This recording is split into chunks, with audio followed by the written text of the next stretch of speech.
है। Hello friends, मैं राम कुमार आपके अपने यूट्यूब चैनल वेदास क्लासेस पर आपका हार्दिक स्वागत करता हूं। जैसा कि आज आप थंबनेल देख पा रहे हैं, तो आज हम बात करने वाले हैं हिंदी की वर्णमाला, जो कि यूपी पुलिस के पेपर में एक बहुत बड़ा इम्पोर्टेंट या बहुत बड़ा रोल अदा करती है। तो उसके बारे में हम पढ़ेंगे भाई कि वर्णमाला क्या होती है, वर्णमाला को हमने कितने भागों में बांट रखा है। कुछ हम पहले बात करेंगे हिंदी के ऊपर भी। तो भाई सबसे पहली बात करते हैं हिंदी, ठीक है। हिंदी की बात करें तो हिंदी जो लिखी जाती है, मैंने बोला तुमसे कि कोई भी नाम लिख के दिखाओ। भी मैंने बोला कि रा लिख के दिखाओ, रा बोला रा लिख के दिखाओ, तो रा को तुमने ऐसे करके लिखा। ऐसे ही क्यों लिखा? इसका कोई ना कोई कारण तो होगा।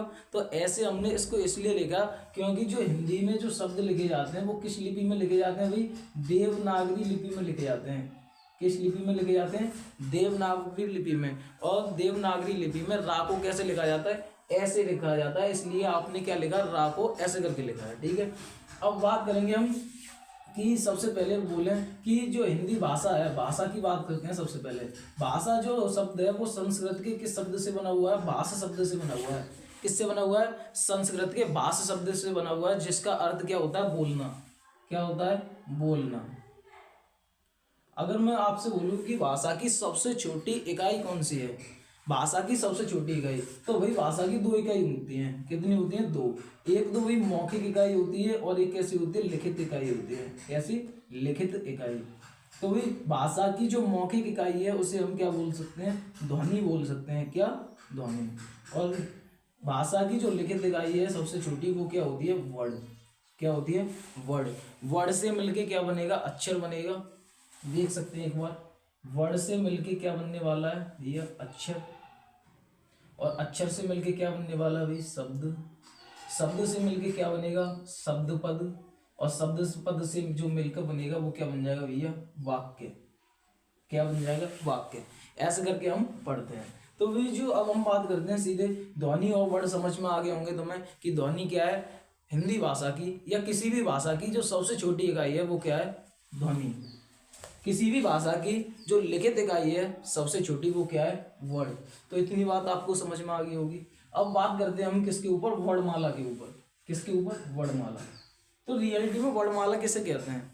वर्णमाला किसे कहेंगे? वर्णों के व्यवस्थित व क्रमबद्ध रूप को क्या कहते हैं? वर्णमाला कहते हैं। क्या कहते हैं? वर्णों के व्यवस्थित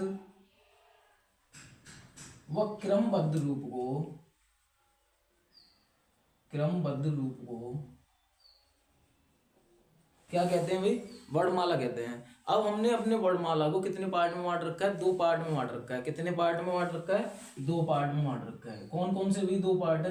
तो एक को बोलते हैं हम स्वर, इंग्लिश में बोलना चाहें तो वॉवेल, और एक को हम क्या बोलते हैं भाई? व्यंजन। क्या बोलते हैं? व्यंजन। तो भाई स्वर क्या होते हैं? सबसे पहला क्वेश्चन है कि स्वर होते क्या हैं। तो स्वर क्या होते हैं? ऐसे वर्ड जिनको उच्चारण करने के लिए किसी भी अन्य स्वर की या किसी भी अन्य वर्ड की आवश्यकता नहीं पड़ती है, उन्हें हम क्या कहेंगे? स्वर। ऐसे वर्ड जिनका उच्चारण करने के लिए हमें अन्य किसी वर्ड की आवश्यकता नहीं पड़ेगी, वही क्या कहलाएंगे? स्वर कहलाएंगे। अगर ऐसे वर्ड जिनका उच्चारण करने के लिए हमें किसकी आवश्यकता पड़ती है भाई? स्वर की आवश्यकता पड़ती है, उन्हें हम क्या बोलते हैं? व्यंजन बोलते हैं। यहाँ पर लिख सकते हैं हम, ये भी स्वतंत्र होते हैं। इन्हें स्वतंत्र रूप से हम क्या कर सकते हैं? उच्चारित कर सकते हैं। और भी ये किसकी सहायता से बोले जाते हैं? स्वर की सहायता से बोले जाते हैं। स्वर की सहायता से। अगर मैं तुम्हें बोलना चाहूँ, अगर तुम देखना भी चाहो कैसे स्वर की सहायता से बोले जाते हैं, तो वो देखो। जैसे मैंने बोल दिया यहाँ पर का, तो भाई जो का है ना, का में क्या जुड़ा हुआ है? स्वर जुड़ा हुआ है। क्या जुड़ा हुआ है? स्वर जुड़ा हुआ है। अगर मैं इसको ऐसे करके अलग कर दूं, का प्लस आ, तो अब तुम इसका उच्चारण कर सकते हो। आधे का को क्या बोलोगे तुम? ना बोल सकते ना। इसका हम उच्चारण नहीं कर सकते, मौखिक रूप से बोल नहीं सकते ध्वनि के रूप में। तो भाई ये क्या है? एक तरह से ये व्यंजन है। रियलिटी में देखें तो व्यंजन ये वाला बनेगा। फिर क्या? इसके साथ में हमने क्या जोड़ दिया? स्वर जोड़ दिया। और स्वर जोड़ने से फिर क्या बन गया? ये का बन गया। अब का हम क्या कर सकते हैं? उच्चारण कर सकते हैं। तो भाई व्यंजन का उच्चारण करने के लिए हमें किसकी आवश्यकता पड़ेगी? स्वर की आवश्यकता पड़ेगी। अब हम बात करते हैं कि स्वर कितने प्रकार के होते हैं। स्वर कितने कितने प्रकार के होते हैं, किस किस के आधार पर हमने बांट रखा है। तो सबसे पहली बात करते हैं स्वर। स्वर अभी मैंने तुम्हें बता दिया कि स्वर होते क्या है। स्वर भी स्वतंत्र रूप से बोले जाते हैं, स्वतंत्र रूप से उनका उच्चारण किया जाता है। स्वर के मैं सीधे पार्ट पाता हूँ कि स्वर के कितने पार्ट होते हैं भाई, 4 पार्ट होते, 4 प्रकार होते हैं स्वर के। कौन कौन से होते हैं? तो नंबर 1 की बात करें भाई, तो नंबर 1 होता है ह्रस्व स्वर। कौन सा होता है? ह्रस्व स्वर। नंबर 2 की बात करें तो भी कौन सा होता है? दीर्घ स्वर, दीर्घ स्वर। नंबर 3 की बात करें तो कौन सा होता है? संयुक्त स्वर, संयुक्त स्वर। और नंबर 4 की बात करें तो क्या होता है? प्लुत स्वर। क्या होता है? प्लुत स्वर। तो सबसे पहले हम बात करते हैं ह्रस्व स्वर के बारे में। किसके बारे में? ह्रस्व स्वर। तो ह्रस्व स्वर की एक तरह से तुम डेफिनेशन पता कर सकते हो कि ऐसे स्वर जिनको बोलने में सिर्फ और सिर्फ एक मात्रा के बराबर टाइम लगता है। कितना?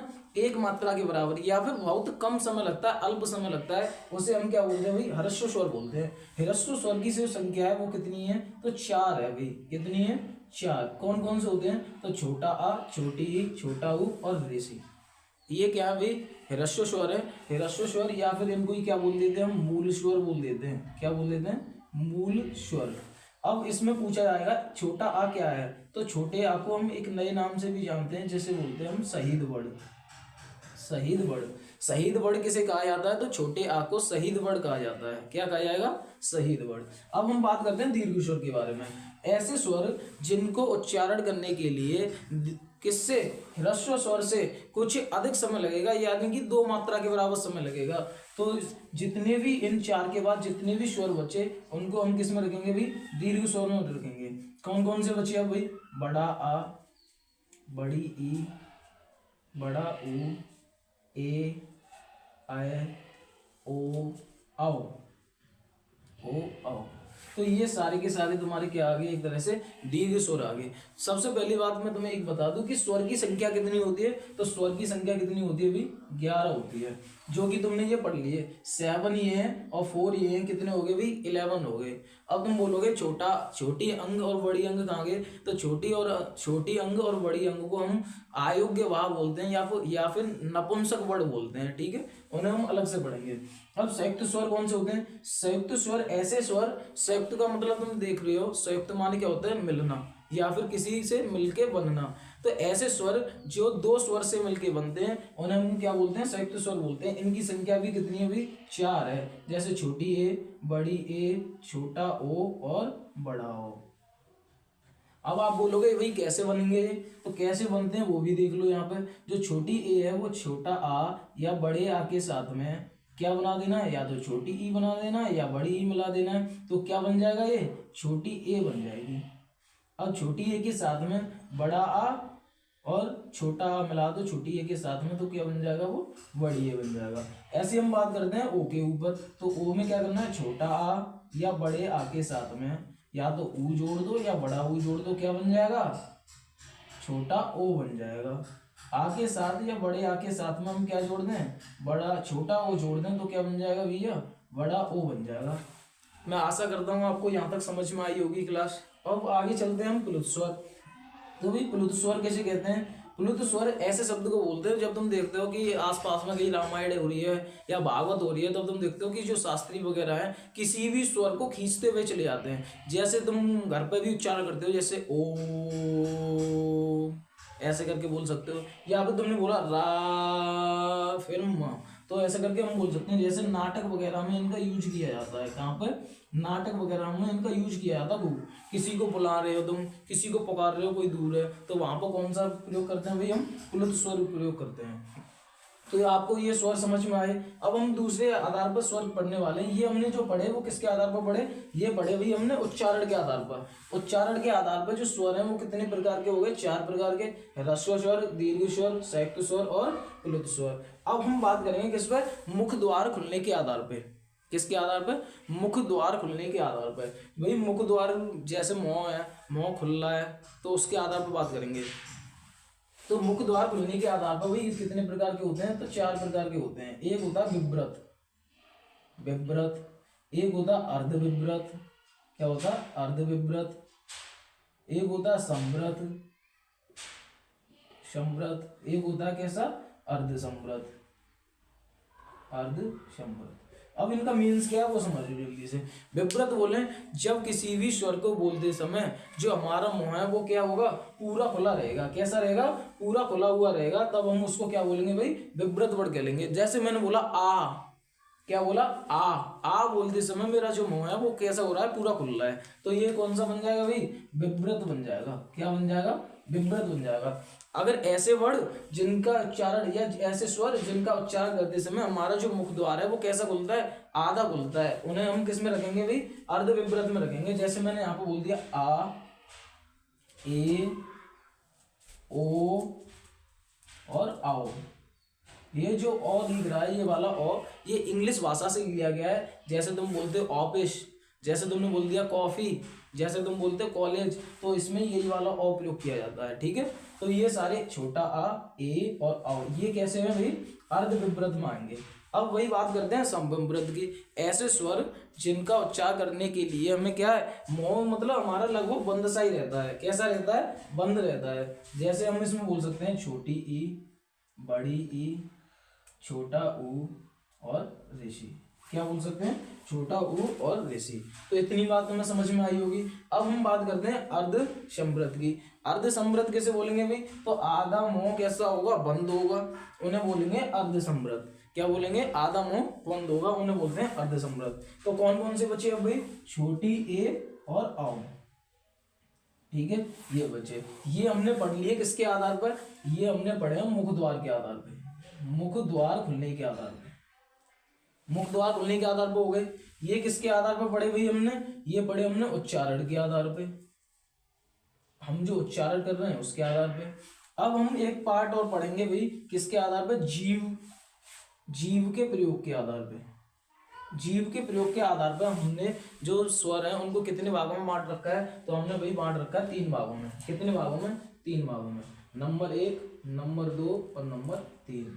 तो सबसे पहले हम पढ़ेंगे इसमें कौन सा भाई, अग्र। जीव का जो आगे वाला हिस्सा है उसे बोल देंगे भाई अग्र स्वर, वहां से अग्र स्वर बोले जाएंगे। जो जीव का मध्य भाग है वहां से क्या बोले जाएंगे, मध्य स्वर बोले जाएंगे। और जीव का जो पश्च भाग होता है उससे क्या बोले जाएंगे, पश्च स्वर बोले जाएंगे। कैसे स्वर बोले जाएंगे, पश्च स्वर। तो अग्र भाग में भाई तुम्हारी जीव का आगे वाला हिस्सा काम करेगा, तो उसे क्या बोलते हैं हम, अग्र भाग बोल देते हैं। और इनमें जो स्वर होते हैं वो कितने होते हैं, तो इनमें स्वर होते हैं 4। जैसे छोटी ए, बड़ी, छोटी ई, बड़ी ई, छोटी ए और बड़ी ए, ये किस में आएंगे भाई, अग्र स्वर में आ जाएंगे। अगर हम बात करें मध्य स्वर की, तो मध्य स्वर में तुम्हारा क्या आ जाएगा, छोटा आ। छोटा आ को किस में रखा जाता है, मध्य स्वर में रखा जाता है। अब हम बात करते हैं किसकी, पश्च स्वर की। जितने भी बचे वो किस में आ जाएंगे, पश्च स्वर में आ जाएंगे। जैसे बड़ा आ, छोटा ऊ, बड़ा ऊ, छोटी ओ, बड़ी ओ, और ए को तुमने ओ पढ़ी है अभी, जो इंग्लिश भाषा से आई है ओ। तो इतने हमने आज हमने देखा, अभी हमने देखा कि क्या जो स्वर हैं उनका वर्गीकृत हमने कितने प्रकार से देखा, 3 प्रकार से। जीव के आधार पर, जीव के प्रयोग के आधार पर, उच्चारण के आधार पर और मुख द्वार के आधार पर। अब हम आगे बात करने वाले हैं किसकी, अनुनासिक या फिर अनुस्वार की। एक तरह से इन्हें हम क्या बोलेंगे, एक तरह से जो छोटी अंग और बड़ी अंग के बारे में बात करेंगे हम, छोटी अंग और बड़ी अंग। तो सबसे पहला क्वेश्चन इन्हें क्या बोलते हैं, अयोग्य वाह बोल देते हैं। अयोग वाह, क्या बोलते हैं, अयोग वाह। अयोग वाह की संख्या कितनी है भाई, 2 है। सेकंड पॉइंट, इन्हें नपुंसक वर्ड भी बोल देते हैं। नपुंसक वर्ड किसे कहा जाता है, तो किसको, छोटी अंग को और बड़ी अंग को। छोटी अंग को यहाँ पर क्या बोलते हैं भैया, अनुस्वार बोल देते हैं। यहाँ पर क्या बोलते हैं, अनुस्वार। बड़ी अंग को क्या बोलते हैं भाई, विसर्ग बोल देते हैं, विसर्ग। अब तुमसे पूछा जाएगा कि स्वर की संख्या कितनी है, तो 11। कुल स्वर कितने हैं, तो 13। 11 तो ये पढ़े तुमने अभी, 11 यहाँ पे पढ़े, 11 यहाँ पढ़े, 11 यहाँ पढ़े। अगर तुमसे पूछा जाए कुल स्वर कितने हैं, तो कुल स्वर में छोटी अंग और बड़ी अंग को भी क्या कर लिया जाता है, शामिल कर लिया जाता है। इसके बाद कुल स्वर की संख्या कितनी हो जाती है, 13 हो जाती है। अब हम जो अगली चर्चा करने वाले हैं अब वो करेंगे हम किसके ऊपर, व्यंजन, व्यंजन पे करेंगे। अब हम देखते हैं किसके बारे में, व्यंजन के बारे में। भाई व्यंजन मैंने बता दिया तुम्हें क्या बोलते हैं, स्वर की सहायता से बोले जाते हैं। तो व्यंजन को सबसे पहले हम व्यंजन का एक पार्ट पढ़ते हैं जिसे क्या बोलते हैं, स्पर्श व्यंजन बोलते हैं, या स्पर्शी व्यंजन बोल दो इन्हें, स्पर्शी व्यंजन। स्पर्शी व्यंजन होते क्या है, सबसे पहली बात ये करेंगे। तो ऐसे व्यंजन जिनका उच्चारण करते समय हमारी जीभ के कुछ ना कुछ पार्ट, हमारा जो पार्ट है जैसे स्वर यंत्रियां हैं, बोलते समय हमारी जीभ से क्या करेंगे, टच करेंगे। उसके आधार पर हमने क्या कर रखा है, इनको स्पर्श व्यंजन बता रखा है। तो स्पर्श व्यंजन की संख्या भी कितनी होती है, तो वो होती है 25। कितनी होती है, 25। कौन कौन से होते हैं, तो का, ख, ग, घ, अंगा, च, छ, ज, झ, अइया, ट, ठ, ड, ढ, अड़, त, थ, द, ध, न। ठीक है, प, फ, ब, भ, म। भाई इनकी संख्या कितनी हो गई, अब ये 25 हो गई। कितनी हो गई भाई, 25। समझ में आए होंगे, ये तो छोटे बड़ा हैं, इससे समझने की बात ही नहीं है कुछ, ये तो तुम सबको याद होंगे। अब भाई ये जो वर्ड है ना, ये कितने वर्ग बन गए भाई, 5 वर्ग बन गए। और प्रत्येक वर्ग को ना, प्रत्येक वर्ग के पहले अक्षर से दर्शाया जाता है, तो इसे बोलते हैं का वर्ग, इसे बोल देते हैं भाई चा वर्ग, इसे बोलते हैं टा वर्ग, और इसे बोलते हैं ता वर्ग, और इसे बोलते हैं पा वर्ग। पा वर्ग, इनकी संख्या कितनी है भाई, 25 है। अब यहाँ से क्वेश्चन पूछे जाएंगे सबसे पहले कि भाई इनका उच्चारण स्थान और बता दो हमें। क्या बता दो भाई, उच्चारण स्थान कि कौन से शब्द को, कौन से अक्षर को किस जगह से उच्चारण किया जाता है। तो सबसे पहले मैं तुम्हें बताऊं, उच्चारण के लिए हमारे कौन कौन से पार्ट काम में आते हैं वो देखो। सबसे पहले हम क्या होता है, ये गले पे जो देख रहा होगा तुमको, इसे एडम्स एप्पल भी बोल देते हैं। तो सबसे पहले ये क्या है, कंठ। तो सबसे पहले जो काम करेगा वो क्या करेगा, कंठ काम करेगा। कंठ के जैसे ही हम ऊपर की तरफ आएंगे, फिर हमें जो दिखेगा वो क्या मिलेगा, तालु मिलेगा। क्या मिलेगा, तालु। तालु से जस्ट आगे हम आएंगे तो हमें क्या मिलेगा, मूर्धा मिलेगा, जो कि दांतों के जस्ट पीछे जो खुरखुरा सा पार्ट होता है उसे बोलते हैं मूर्धा। उसके पीछे जो पार्ट चिकना सा है उसे बोलते हैं तालु। अब हम जैसे मूर्धा से आगे आएंगे, फिर हमको क्या मिलने वाला है, दांत मिलने वाले हैं। और दांत से जैसे हम बाहर की ओर निकलेंगे तो क्या मिलेंगे, हमें ओठ मिलेंगे। तो इनके आधार पर हमने इनको क्या बांट रखा है, उच्चारण के हिसाब से हमने इन्हें बांट रखा है। किसके हिसाब से, उच्चारण के हिसाब से हमने बांट दिया भाई। तो भाई उच्चारण करते समय इसकी या तो ट्रिक याद कर लो, या फिर जो मैंने बताया अभी उससे याद कर लो। जहां से याद कर लो, KTM2, KTM2। तो के से क्या हो जाएगा भैया, कंठ हो जाएगा, के से कंठ। ता से क्या हो जाएगा भाई, ता से हो जाएगा तालु। माँ से क्या हो जाएगा भैया, तो माँ से हो जाएगा मूर्धा। क्या हो जाएगा, मूर्धा। डी से क्या हो जाएगा, डी से हो जाएगा भैया दंत। ओ से क्या हो जाएगा, तो ओ से हो जाएगा ओष्ठ। क्या हो जाएगा, ओष्ठ। तो इतनी सी बात समझ में आई होगी आपको कि कौन सा पहला जो वर्ग है वो कंठ से बोला जाएगा, दूसरा वर्ग तालु है, तीसरा वर्ग मूर्धा है, चौथा वर्ग क्या है, दंत है, और पांचवा जो वर्ग है वो किससे बोला जाएगा, ओष्ठ से बोला जाएगा। अब सेकंड बात, जो लास्ट वाली लाइन दिख रही है ना, ये पंचमा अक्षर, प्रत्येक वर्ग का पंचमा अक्षर, इसे हम क्या बोलते हैं भाई, नासिक्य व्यंजन, नासिक्य वर्ड बोल देते हैं। नासिक्य वर्ड, क्योंकि इन्हें बोलते समय हमारी नाक के अंदर क्या होती है, एक तरह से तंत्रियां काम करती हैं, कंपन होता है, इसलिए इन्हें हम क्या बोलेंगे, नासिक्य वर्ड भी बोल देते हैं। अब ये इनकी संख्या भी होगी भाई 25। अब हम आगे चलेंगे तो आगे जो हमें वर्ड मिलने वाले हैं वो क्या मिलेंगे, य, र, ल, व। क्या मिलेंगे, य, र, ल, व। इन्हें क्या बोलते हैं भाई, तो इन्हें हम क्या बोलते हैं, अंतस्थ व्यंजन बोल देते हैं। क्या बोलते हैं, अंतस्थ व्यंजन बोलते हैं। अंतस्थ का मतलब है इनका उच्चारण करते समय कुछ हवा अंदर की ओर प्रवेश कर रही होगी, इसलिए हम इन्हें अंतस्थ व्यंजन बोलते हैं। और अंतस्थ व्यंजन में जो य और व दिख रहे हैं, इनको हम क्या बोल देते हैं भाई, अर्ध स्वर भी बोल देते हैं। क्या बोलते हैं, अर्ध स्वर बोलते हैं। अर्ध स्वर बोलने का मतलब तुम्हें पता चल गया। अर्ध स्वर इसलिए बोलते हैं क्योंकि ये स्वर से मिलकर बनाया, जैसे आ के साथ में हम क्या जोड़ देंगे, ई जोड़ दें। क्या जोड़ दें, ई जोड़ दें, तो वो क्या बन जाएगा, या बन जाएगा। और आ के साथ में हम यहाँ पर ऊ जोड़ दें तो क्या बन जाएगा भैया, तो वो बा बन जाएगा। इसलिए हम इन्हें क्या बोलते हैं, अर्ध स्वर बोलते हैं। सेकंड बार, जो रारत है ना, रारत को हम क्या बोलते हैं भैया, लुंठित वर्ड भी बोल देते हैं। लुंठित, लुंठित व्यंजन या फिर प्रकंपित व्यंजन भी बोलते हैं। प्रकंपित, रा। जैसे रा को तुम बोलोगे तो तुम्हारी जीभ लुढ़कती हुई नीचे की तरफ आ रही होगी, इसलिए इसे क्या बोलते हैं, लुंठित व्यंजन या फिर प्रकंपित। जैसे तुमने वो कभी कभी बोलते हैं मजाक मजाक में सर बोला सर, तो सर में तुम्हारी जीभ क्या हो रही है, कंपित हो रही है, प्रकंप हो रहा है, उसमें कंपन हो रहा है, इसलिए इसे क्या बोलेंगे, प्रकंपित व्यंजन भी बोल देंगे। अब ला है तो ला को क्या बोलते हैं भाई, पार्श्विक व्यंजन बोल देते हैं। क्या बोल देते हैं, पार्श्विक व्यंजन, पार्श्विक व्यंजन। अब हम इससे आगे चलेंगे तो इससे आगे हमें क्या मिलने वाला है, इससे आगे मिलेंगे हमें स स ह, स ह। इनको हम क्या बोलते हैं भाई, ऊष्म संघर्षी बोल देते हैं हम। क्या बोलते हैं, ऊष्म संघर्षी, ऊष्म संघर्षी बोल दिया हमने। अब ऊष्म संघर्षी इनकी भी संख्या कितनी है भाई, 4। यहाँ पर भी 4 और 4 हो गए, और यहाँ पर कितने हो गए, 25 हो गए। तो इसलिए यहाँ पे जो व्यंजन है, व्यंजन को जो माने गए हैं व्यंजन की संख्या वो कितनी होती है, 33 होती है। कितनी होती है, 33। अब देखो ये दिख रहा है तुम्हें सा। ऊष्म संघर्षी किसे कहते हैं, तो इनका उच्चारण करते समय तुम्हारे मुख से गर्म हवा क्या निकलेगी, बाहर की तरफ निकलेगी, इसलिए इसे क्या बोलते हैं, ऊष्म संघर्षी व्यंजन बोल देते हैं। अब जैसे ही आगे आओगे इनसे तो तुम्हें क्या मिलेगा, चा छतरी, त्रा त्रिशूल, ज्ञा ज्ञानी और स्रा से श्रीमत। इन्हें हम क्या बोलते हैं भाई, संयुक्त व्यंजन बोल देते हैं। इन्हें क्या बोलेंगे, संयुक्त व्यंजन बोलेंगे। संयुक्त व्यंजन मतलब ऐसे व्यंजन जिनका दो भागों से या दो व्यंजन से मिलके बने होते हैं, उन्हें हम संयुक्त व्यंजन बोलते हैं। जैसे छा को बोले तो छा किससे मिलके बना है, क और सा से मिलके बना है छा। अगर हम त्रा त्रिशूल की बात करें तो वो किससे मिलके बना है, त प्लस रा से।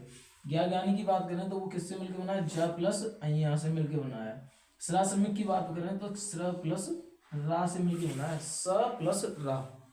तो इतना समझ में आया होगा। ये तुम्हारे वर्णमाला के वर्ड होते हैं कितने भाई, यहाँ पर हो गए अब तुम्हारे कितने वर्ड,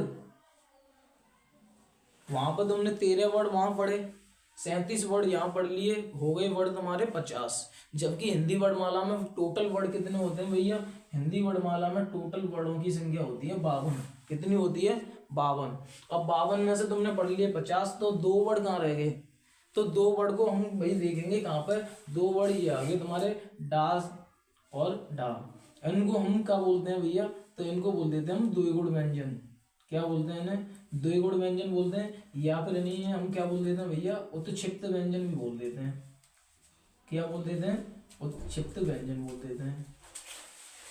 अगर तुम्हें समझ में आ रहा है तो एक बार वीडियो को लाइक करें, और जो कोई भी कमी दिख रही हो तो आप कमेंट करके अवश्य बताएं, ठीक है। तो अब हम आगे चलते हैं। ये द्विगुण व्यंजन है ड और ड। इनका कभी भी जो प्रयोग किया जाएगा शब्दों में, तो इनको कभी भी बीच में प्रयोग नहीं करते, या तो किसी शब्द के बीच में, मतलब किसी भी शब्द की स्टार्टिंग इन शब्दों से नहीं होगी। इन्हें हमेशा हम किसी ना किसी शब्द के या तो बीच में लगाएंगे या फिर सबसे अंत में लगाएंगे। जैसे मैंने यहाँ पे लिख दिया सड़क, तो सड़क में भैया बीच में आ रहा है, कभी भी इससे स्टार्टिंग नहीं होगी। जैसे मैंने बोल दिया रोड, तो रोड में भी क्या आएगा, नीचे वो आएगा। जैसे मैंने बोल दिया अलीगढ़, तो अलीगढ़ में क्या आएगा, डा ढक्कन के नीचे बिंदी आएगी।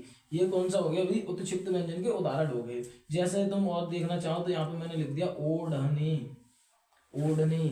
जैसे बोल सकते हैं हम कढ़ाई, तो ये जो शब्द है इनके नीचे क्या आए थे भाई, बिंदी जो दिख रही है ये आएगी, तो इसे क्या बोलते हैं भैया, हम द्विगुण व्यंजन बोलते हैं। इन तीनों में अंतर देख लेना तुम्हें, ये डा से ये दिख रहा है, द्विगुण व्यंजन में नीचे बिंदी होती है, जो अड़ा खाली होती है उसमें इधर बिंदी होती है, और जो भाई डा डमरू होता है उसमें कोई भी बिंदी नहीं होती है। इतनी बात तुम्हें समझ में आई। अब तुम बोलोगे कि इनके भी उच्चारण स्थान बता दो, आपने इनके उच्चारण स्थान बताए तो इनके भी उच्चारण स्थान होंगे, बिल्कुल हैं। तो इनके उच्चारण स्थान को जब तुम देखोगे तो कैसे देखेंगे, इधर का मैं बता देता हूँ। तो अब हम जो बाकी के बचे हुए जो व्यंजन थे उनका भी उच्चारण स्थान देख लेते हैं। जैसे हम यहाँ पे देखें तो यहाँ पे हमें ना पहली वाली लाइन छोड़ के नीचे से लिखना है स श। अब इस वाली लाइन को छोड़ देना, फिर यहाँ पे लिख देना क्या, हा, स हा। अब हम बात करेंगे किसकी, इनसे पहले कुछ और रहेंगे, जैसे यरलव, तो यरलव को भी यहाँ से ही स्टार्ट करना है, जैसे य र ल व। तो इनके उच्चारण स्थान यरलव के कौन से हो जाएंगे भाई, तालु मूर्धा दंत ओष्ठ, यरलव के स्थान है। अब तुमसे कभी कभार ना कोई पूछ ले कि स तीनों सा में कौन सा भैया अंतर क्या है, तो अंतर वही बोलने में तो एक जैसे लग रहे हैं, पर इनका जो उच्चारण स्थान है वो अलग अलग होते हैं। जैसे सा से सलजम वाले को तालु से बोला जाता है, सा षटकोण को किससे बोला जाता है, मूर्धा से बोला जाता है, सा सपेरा को किससे बोला जाता है, दंत से बोला जाता है। तो इन तीनों में अंतर है, वो तुम्हें समझ में आ गया होगा। अब हम देखें हाल को, तो हाल को हम क्या बोलते हैं भैया, काकल्यवड़ बोल देते हैं। क्या बोलते हैं, काकल्यवड़ बोल देते हैं। और हम इसे क्या बोलते हैं भाई, स्वर यंत्रमुखी भी बोल देते हैं। क्या बोल देते हैं, स्वर यंत्रमुखी भी बोल देते हैं। तो इतनी बात समझ में आई होगी। अब वही हम तुम्हारे रह गए कुछ व्यंजन। व्यंजन तो ये सारे हो गए, जो बाकी के व्यंजन है वो वही दो से मिलके बनाए हुए हैं, तो उनका जो उच्चारण स्थान होगा दो को मिला के बनना होगा। अब हम बात करते हैं क्या की, स्वर की। स्वर भी तो रह गए, तो स्वर को हम देखेंगे तो स्वर में क्या आएगा, बड़ा आ, छोटा आ, बड़ा आ। और यहाँ पे तुम्हें क्या मिल जाएगी, छोटी बड़ी अंग और मिल जाएगी। बड़ी अंग का जो उच्चारण स्थान है वो किसके रूप में होता है, हा के रूप में होता है। जैसे हम बोले प्रातः, तो हा हल आ रहा है, उसे ही क्या बोल रहे हैं भैया, हम बड़ी अंग बोल रहे हैं। तो इनका उच्चारण का स्थान क्या बन जाएगा भैया, तुम्हारा कंठ बन जाएगा। जो हा हल है वही तुम्हारा क्या बन जाएगा, कंठ बन जाएगा। अगर हम आगे की बात करें कि भाई छोटी ई और बड़ी ई, तो छोटी ई और बड़ी ई कहाँ पर आएंगे भाई, यहाँ पर आएंगे इनका उच्चारण स्थान। अगर छोटी ई बड़ी ई की बात करी, अब हम बात करते हैं किसकी, छोटे ऊ की और बड़ा ऊ की। तो छोटा ऊ बड़ा ऊ को अभी डालो होल्ड पे। अब हम जो हमारा अगला उच्चारण स्थान है वो क्या आएगा, रारिसी। तो रारिसी को किससे बोलेंगे भाई, मूर्धा से बोलेंगे। ये वाली लाइन छोड़नी है तुम्हें खाली, और इसके बाद क्या लिखना है, छोटा ऊ और बड़ा ऊ। छोटा ऊ और बड़ा ऊ का जो स्थान होगा, उच्चारण स्थान, वो क्या बन जाएगा, ओष्ठ बन जाएगा। अब तुम एक वर्ड और पढ़ोगे, न जल रस। नजल रस, ट्रिक याद कर सकते हैं, नजल रस। तो नानल, जा जलेबी, लालट्टू, रारत और सा से सपेरा, ये सारे वर्ड होते हैं। हम इन्हें क्या बोलते हैं, वतस्य वर्ड बोल देते हैं। क्या बोल देते हैं, वतस्य वर्ड बोलेंगे। वतस्य वर्ड, या फिर इन्हें मसूड़े से बोले जाने वाले वर्ड बोलते हैं, या फिर हमें इन्हें क्या बोल सकते हैं, दंतमूल भी बोल सकते हैं। क्या बोल सकते हैं, दंतमूल बोल सकते हैं। इतनी बात समझ में आ गई। अब यहाँ से हम कभी कभार क्वेश्चन पूछा गया, स्पर्श संघर्षी व्यंजन कौन से भाई, स्पर्श संघर्षी। तो स्पर्श संघर्षी कौन कौन से होते हैं, च, छ, झ, झ, ये कौन से हैं, स्पर्श संघर्षी व्यंजन है। अगर हम बात करें आगे, ये स्पर्श संघर्षी हो गए। अगर हम बात करें कि आगत व्यंजन कौन से हैं, आगत व्यंजन, आगत व्यंजन, तो आगत व्यंजन कौन कौन से हैं, ज और फ, ज और। तो अब हम देखेंगे किसके बारे में भाई, कि सघोष और अघोष वर्ड कौन से हैं। तो सघोष अघोष मैंने अभी तुम्हें बता दिया किसके आधार पर होते हैं, प्राणत्व के आधार पर अल्प प्राण, महाप्राण, और तारत्व के आधार पर घोष और अघोष वर्ड होते हैं। तो सबसे पहले हम बात करेंगे भाई घोष और अघोष की। तो घोष और अघोष में देखें ना, तो याद कर लो कि अघोष, अघोष भैया एक तरह से इनकी ट्रिक बना सकते हो तुम। अघोष के लिए 12 याद कर लो। क्या कर लो, 12। अघोष जितने भी वर्ड हैं भैया 12 याद कर लो। पहला वर्ड और दूसरा वर्ड अघोष होंगे। और क्या होगा इसमें, जो सासल्यम, सा षटकोण और सा सपेरा, ये सारे के सारे क्या होंगे, अघोष होंगे। क्या होंगे, अघोष। अब बात करते हैं घोष की। घोष या संघोष भी बोल सकते हैं। तो घोष कौन कौन से होंगे भाई, जो बच्चे रह गए वो क्या होंगे, घोष हो जाएंगे। जो बच्चे रह गए वो क्या होंगे, घोष हो जाएंगे। जैसे ये हो गए घोष। घोष के लिए जो ट्रिक बन जाएगी वो कौन सी बन जाएगी, अब 345। क्या ट्रिक बनेगी, 345। तो इसमें कौन कौन से आएंगे, जैसे रह गया अभी य, र, ल, व, ये रह गए। और यहाँ पर तुमने देखा हा हल नहीं आया, तो हा हल को भी कहाँ पर रखते हैं भाई, हम घोष वर्ड में रखते हैं। किस में रखेंगे, घोष वर्ड में। अब आगे बात करें हम प्राणत्व के आधार पर। तो प्राणत्व के आधार पर हमने दो भाग में बांटे, अल्प प्राण और महाप्राण। तो अब हम बात करेंगे अल्प प्राण और महाप्राण की। तो अल्प प्राण के लिए तुम्हें एक वर्ड याद रखना है, अल्प प्राण। अल्प प्राण में एक चीज याद रखनी है तुम्हें, कि जो अल्प प्राण है ना, इनको बोलते समय हमारी कैसी हल्की सी आवाज आ रही है, अभी हल्की आवाज आ रही है। इनकी एक ट्रिक है अभी 135। कितनी होती है, 135। मतलब पहला, तीसरा और पांचवा वर्ड क्या होंगे भाई, अल्प प्राण होंगे।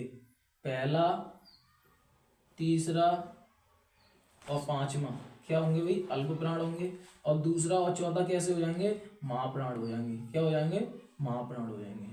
इतनी सी बात आपको समझ में आई है। महाप्राण को हम क्या बोल सकते हैं, महाप्राण के लिए जो ट्रिक बन जाएगी वो कितनी बन जाएगी, तो महाप्राण के लिए जो बचे रहेंगे वो कितने हो गए, 2 और 4। अब बात बोले हम स्वर की। किसकी? स्वर की। तो प्रत्येक स्वर कैसे होते हैं? घोष वर्ण होते हैं। प्रत्येक स्वर कैसे होंगे भाई? घोष वर्ण होते हैं। प्रत्येक स्वर कैसे हैं? घोष वर्ण है। तो इतनी बात समझ में आई होगी कि ये जो वर्णमाला जो चैप्टर है आज आपका कंप्लीट हो चुका है।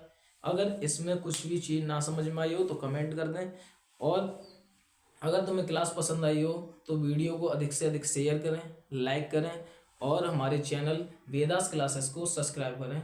जय हिंद साथियों।